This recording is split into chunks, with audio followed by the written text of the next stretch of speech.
Good morning. We're learning as Chosr Shlema Filan Chaya Basara from Meir Ben Cyril Peril.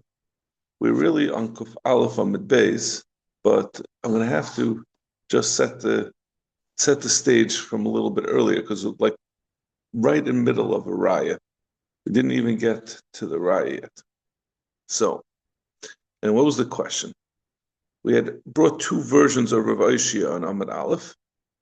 That on the one hand, Rav Oshia, in one place, Rav Oshia says we said in our Mishnah that you can be paida a mincha shenitmu before right, you could be, what's the exact phrase? Actually, kitshu b'kli, before kiddush kli, you can be paida. And we had Rav Shmuel had said that even though it said shenitmu, it doesn't mean b'dafka that it became tamei. He says it's a general rule. Before a mincha becomes kaddish and kli sharas, it only has kedushas damim, not kedushas akuf. You could be mekadet. You can be paid.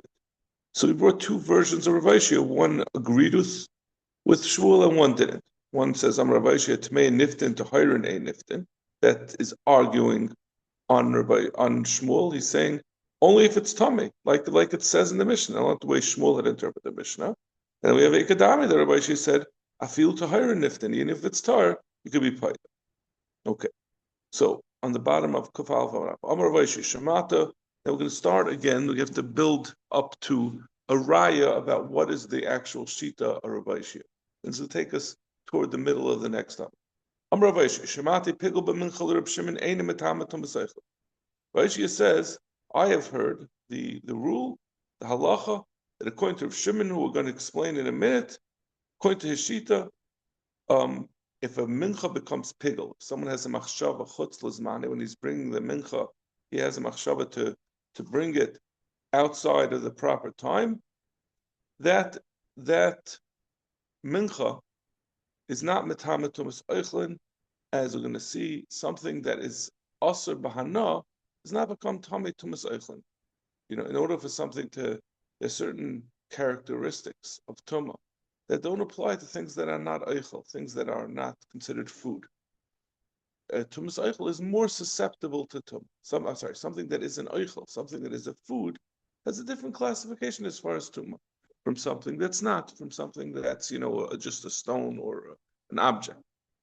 So he says when you have a mincha, that a mincha really is edible, but if it's pigel, the person has machshavas chutzes mane, so then it becomes puzzle, and you can't eat it. You have to burn it, so it's not edible anymore because it's not available. It can't be eaten. It's asa b'hana. We'll see exactly what the psul is. So I heard according to Rav Shimon that it's not metamatum b'seichel. It's not. Ha'arlo klai akarem b'shar haniskol ve'egla arufa tziparim mitzayru petach hamor ubasa b'cholov. All these things that are aser b'hana, none of these things are available for a person to eat. Kulam tamei and tumaseichel. They all are, in spite of the fact that they're not able to be eaten. According to the Tanakama of this Mishnah, they're metama tumas eichlin, because he says that the fact that there is a legal reason why they're aser b'hana does not make it not an eichel. It's still an eichel, and therefore it could be metama tumas eichlin. Kuf Aleph on the base, on the top. Rav Shimon disagrees. Rav Shimon says no, they all are not metama tumas eichlin. He says if something is aser b'hana, as we're going to see, it's that makes it, if it's not accessible, that means it's not an eichel and doesn't get the tumah of tumas eichlin. Zak the Braisu moider of Shimon b'basa b'chalov. However, even though we gave a long list and it sounded like Rav Shimon was arguing on all of them, on one of them he agrees with the Tanakama that basa b'chalov is metama tumas eichlin. Since it had a period of time that it was able to be eaten. Before you mix the basar with the chalav, you could have eaten the basar, and you could have eaten the chalav separately. When you mix them, when you cook them together, you made them both unavailable to be eaten, but since they were at one time available to be eaten, they're classified as an eichel, they're classified as a food, and therefore it is makabel tumas eichel. It's going to be matama tumas eichel. From Rav Asi and Rav Yochanan, my time at Rav Shimon, what's the reason for Rav Shimon that he says that all of these things that were listed in the Mishnah, they're not matama tumas eichelin? Zakt Gemara, because he darshans mikol eichel asher yachal. The Torah says that mikol eichel asher yachal asher yavel of mayim yitma. The pasuk that describes the tumah of tumas eichelin says mikol ha'oichel asher yachal, oichel that you can eat. Oichel shati yachal achil lacherim kari oichel. Oichel shati yachal achil macheri ene kari oichel. Something that you can feed to someone who's a non-Jew, meaning if it's not asur b'hana, that is not considered eichel. I'm sorry, something that you can feed to a non-Jew is considered an eichel, but something that you can't feed to a non-Jew is not considered an eichel and doesn't become tummy. It means this whole list, these list of 7 things that we said before, these are all things that you're not allowed to eat, and they're asur b'hana. And the question is is that enough? Where do we get from the fact that something is asur b'hana, that's enough to, obviously if it's asur b'hana, you also can't eat it, but where do we see that that's enough to asur it, that it would, to make it, to change its classification, it's no longer considered an eichel? So he said, because the Torah says, mikol eichel asher yachal. It has to be yachal, it has to be able to be eaten by a guy. And something that's asur b'hana cannot be eaten by a guy. Correct Gemara. Pigel b'mincha nami eichel shiyat yachal lachil lacherim. I pigel b'mincha that we quoted that when you're mefagel in a mincha, it's also something that can't be fed to a guy. I'm sorry. I don't think it's vaha. So that's the explanation for Reb Shimon. Reb Shimon said, "Pegel b'mincha." Rav Ashi said, "Shemati b'mincha." Reb Shimon ain't matama tumas eichlin. So this pigel, when you have a mincha that became pigel, it's the same thing like we just said in this price about the shar niskol negel arufa. It's something that can't be fed to a guy. If some mincha became pigel, you have to burn it. So obviously you have to burn it because it's asur b'hana. You can't feed it to a guy. So therefore, it's not going to be matama tumas eichlin. Zak Gemara ihachi. So that's the explanation of Rav Shimon. Zak Gemara ihachi basa b'chal of nami. And this is the statement of Rav Ashi. We've explained the statement of Rav Ashi. We're still very far away from getting to the raya about whether Rav Ashi was saying like Shmuel in our Mishnah or not. In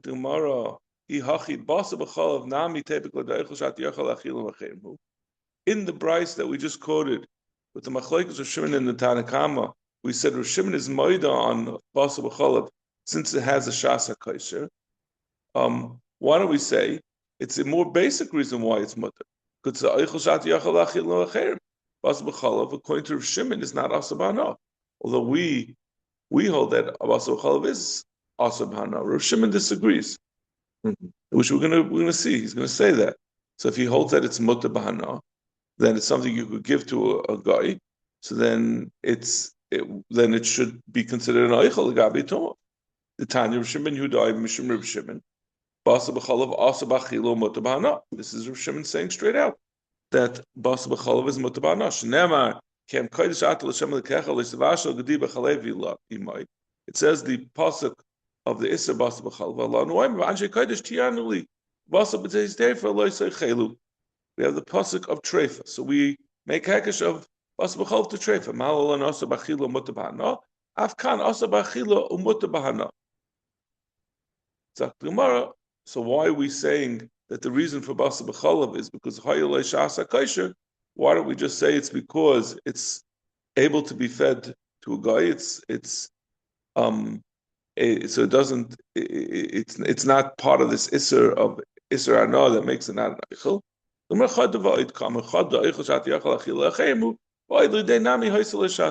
Both reasons actually apply. Okay, but we still haven't gotten to our raya. Meisvei. So the Gemara asks on this the rule that we just said.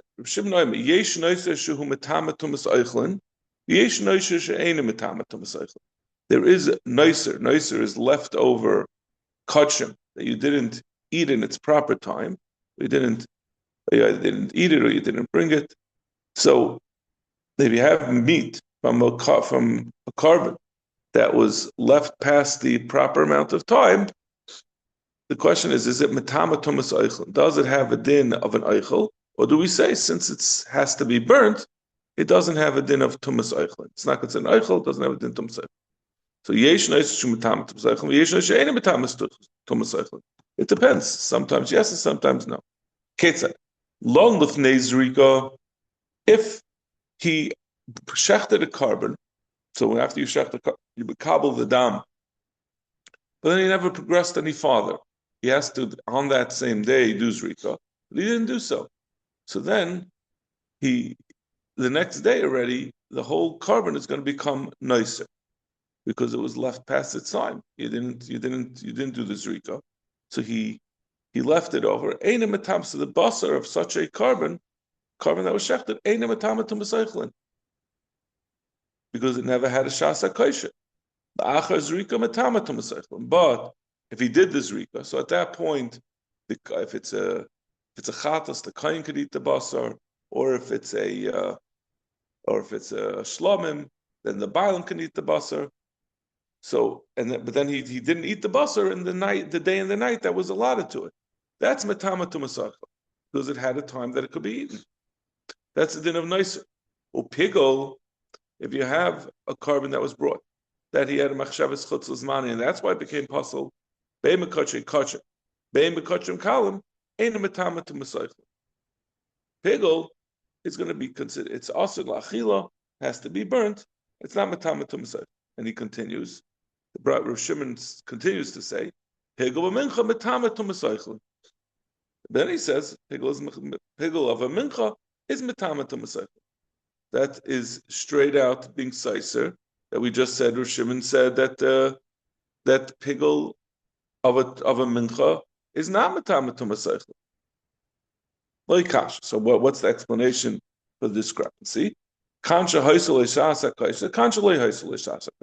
Depends on whether this mincha that became pigol had a period of time in which it could be eaten. How could you have a mincha that didn't have a shasa kaisha? Right, when you harvest the grain and you have flour, before you mekadesh it, it's mutar ba'achila. By an animal that became pigol, there's no such thing, because the animal only becomes mutar ba'achila after you shecht it. So prior to your being mekadesh it, it wasn't capable of being eaten. You have to first shecht it, and you can only shecht it after you were mekadesh it. So you're never going to have a pigol. Pigol is only something that was kaddish as a carbon. Once it's kaddish, before it was mekadesh, you can eat it because it was a live animal. After you mekadesh it, it becomes also to eat. And then it becomes pigol, it means it never had a chance to become mutter to eat. No, but the grain you can always eat. I mean, just fuck a grain and it's always edible. Well, I mean, I don't think it's considered. I don't think anything that's mechubal karka is considered an eichel, even if it's edible. Even if you eat it straight out of the ground, it would not have the din. Like if something touches a tuma touches something attached to the ground, Right, even an eichel. You have an apple, right? You could just take a bite out of it as it stands, as long as it's attached to the ground. It's inoculated against tuma. So, but say if it's harvested, I mean. Yeah, so once it's harvested, then right. So that's the difference of a mincha, right? A mincha he's saying is mitkabel tum is going to become considered an eichel because there's a period of time after it's harvested before you makadesh it, you could eat it freely. Right. So that should be according to everyone. Well, we say I don't know that there's anyone who disagrees. We said that there's according to one the mincha. No, Rav Shimon himself said that the mincha is not makal. Is not an eichel. We're trying to explain the stira. Right. That's what I mean. Yes, You're saying everyone should agree with this part, with this Yeah, sheet of Rav because Shimon, at not some the other. point, So we're going to see why Rav Shimon, what the circumstances would be that a mincha is not makabel to, is considered to be not an eichel. That's the hard. You're right. That's the harder part. The part that it has a shasa kosher is not. Where does it not have a shasa kosher? Hechidami, so lekasha kancha haisel lekasha kosher kancha haisel lekasha. Hechidami the loy haisel shasa kosher. What's the case where it never had a mincha did not have a shasa kosher? That while the grain was still attached to the ground, he was mekadosh it. So you never had an opportunity to eat it. That means the fact that you could eat it before you took it off the ground is irrelevant because that's not a time that it was considered an eichel for this purpose. For this purpose, it can't become kaddish, it can't become tamei anyway. Frech the Gemara, belifra kinu. Why can't? It's true that he was. You're saying that when he was makadosh it while it's attached to the ground, it's something that never had a shasa kosher. Why do you think it's not didn't have a shasa kosher, even though it became kosher? At this point, it wasn't yet put into a klisharis. Let him be paid it. So Zaktamar. So now it's finally getting to our raya on the original question. According to the Shita that says that Rav Shimon, like that Rav Aishia said, like not like Shmuel had said in our Mishnah, but like our Mishnah itself is mashma, that you can only be paida before a mincha is kaddish in a klisharis if it became tamei. You have something pushing you to be paida. But if it's tar, you're not allowed to be paida. So then it's very understandable why a mincha that became pigul, even though you're saying you could be paida it beforehand, if you were makdish it if you makdish it while it's mechubar, you couldn't be paid it unless it became tamei, and this is tar. So that's the reason why this works. So we could say that's how Reb Shimon says that it never had a shasa kosher, because even though it could have been padi, that you couldn't be paid it until it became tamei. And for the Gemara, hashta just because you're saying he could have been paid it and then eaten it, that doesn't make it into an eichel. As long as it's kaddish, he was mekadosh as a mincha, and he was mekadosh it as soon as while it was still attached to the ground. So it never had an opportunity to be eaten. So it doesn't become. And now we're at the point where it's pigul, so he can't eat it in the future either. So it becomes asa bahana. So it never had a time that it could be eaten before he brought it as a carbon. And then when he brought it as a carbon, it became pigul, so it can't be eaten by the kehanim either. So therefore, it's considered something that never became an eichel, and it can't become tamei tumas eichel.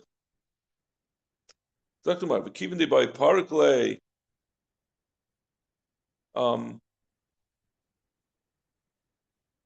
Zaktumar, but keeping the by parklei v'hash v'shaminan lei Rav Shimon damakalam lived this kapadi dami. The Gemara asks, but Rav Shimon holds he doesn't agree with this. We're saying that since in the meantime he hasn't been paid, but in the meantime it's able to be padi. And Rav Shimon, we're going to prove, holds that anything that's capable of being padi is considered as if it already was. The Tanya, Rav Shimon Oimer. And that's going to be the discussion over the next blot or so about this rule, that anything that is able to be padi is considered to be as if it was. The Tanya, Rav Shimon Oimer, para metama tumas eichlin. Para aduma. Para aduma is the para that was used to be metar people who became tamei, but it's not a carbon per se. It's only mekadosh kedushas dama. Person, you take one, and you say, I'm going to use it. We bought the kodesh, the bezdin, the gizber buys it for use as a paraduma, and at that point it becomes kadosh kedushas damim, and then it gets burnt, and the ashes get put into the water, and then we sprinkle those ashes on anyone who's tummy. So the question is that para? Is that considered tumas eichlin? Is that considered an eichel? Is that something that can be eaten? on the one hand, it has kedushas damim, so it's not able to be eaten. But on the other hand, you could be paid it. Surprisingly enough, as we're going to see, you're even required to be paid it. You only in the certain circumstances. A para. So in any case, a para since it had a time that it was capable of being eaten. So it means even after you it means this para aduma is able to be paida. You're able to be paida. It never gets a din of kedushas haguf because it's not brought as a carbon. So even after you shecht it, you're able to be paida. And that's what he's quoting from Rishimin, that even you already went through the whole process and you're about to burn it to use the ashes to make the may paraduma, the may chatas, even so you could be paid. So you see l'chayra. So you see kala ayim liftes kapadi dami.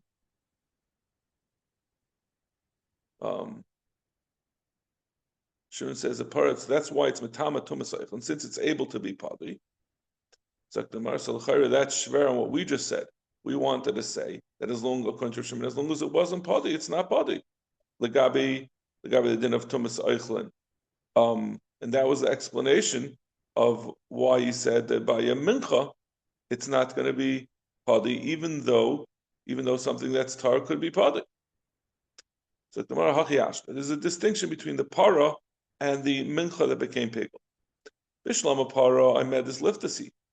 The para is really supposed to be padi. You're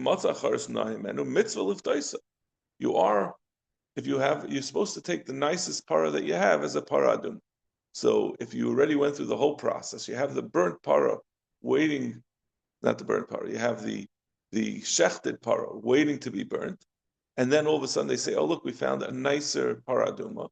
You will be paid to the first one and use that money to buy the new one. Probably not going to contribute a lot of money when you paid it.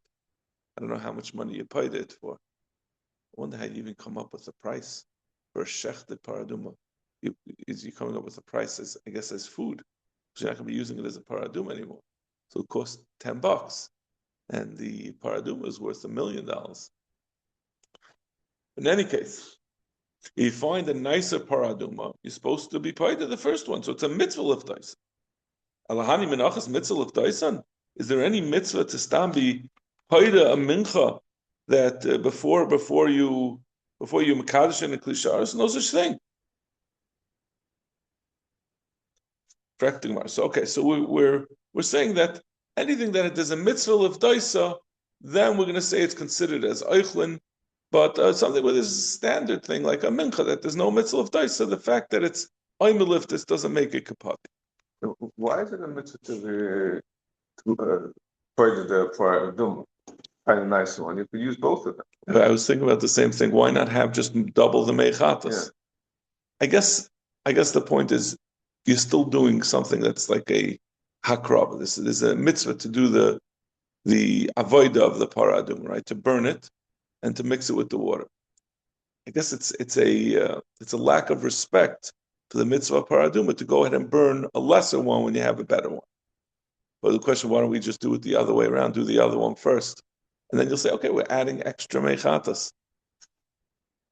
I guess because there's no point in having to. If you take I don't think there's a limit to how much water you can make mechatas with the offer. You could put it in a reservoir. You're gonna have a huge tank and put in a little bit of this offer, and that is enough to make it have the din of mechatas. There's nothing gained by having a second mechatas, second para that you burn. And they never run out of ashes. I don't know. I don't know. I really don't know the details of this. Let me see if they say anything about this. What's the mitzvah liftaisa? Mitzvah liftaisa bitmia.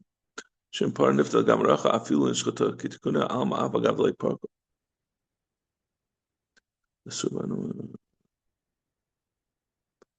Yeah.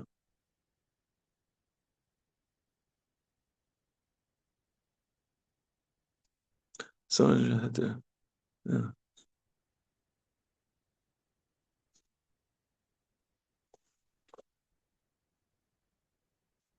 Where does this come from?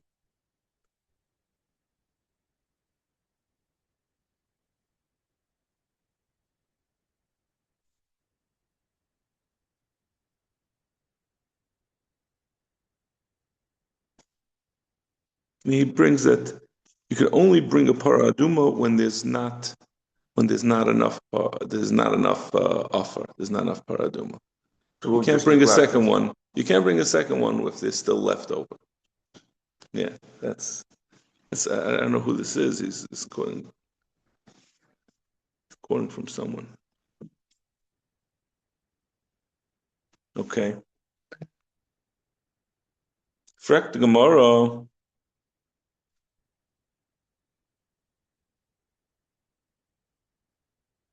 Frek the Gemara. Valon lefnei zrika. What about what we had said before? We've been mechalak. We said that a mincha, it depends. I'm sorry, by noiser, the din of noiser, it depends on whether it's lefnei zrika or achaz zrika. If he lets the carbon languish past its time before zrika, so then it never had a shas hakaisha. But after zrika, that means he was zayrik it and then was able to be eaten, and then later on he left the meat over. That would be shahaisel shas hakaisha and would be considered. But what about lifnei zrika, the mitzvah lemizrike? How could we say, if we're saying that something that you're supposed to do, a mitzvah to do, makes it as if it's done, so how come when he left over a carbon that he was supposed to be zayrik and he just didn't do the zrika pat till the end of the day? Why don't we say, since there's a mitzvah for him to be zayrik, let's treat it as if he already did it. Be boy zarik. And if he wants, he could be Zarek. There's nothing stopping him. We say it's not Matama to Masaychlim. We don't treat it as if it happened. We're talking about a specific case where he shechted the animal right before the end of the day, right before nighttime, so there was no chance to do Zrika, and that's why it was left over. So he didn't have, it's not Iboy Zarek. It's not a mitzvah lemizrike, it's a mitzvah lemizrike, but he never had a chance to do so. If you're saying that when there was sufficient time, it is metamatum masaychlin, adatadi lon la'achaz rika metamatum masaychlin, why did we make the chiluk?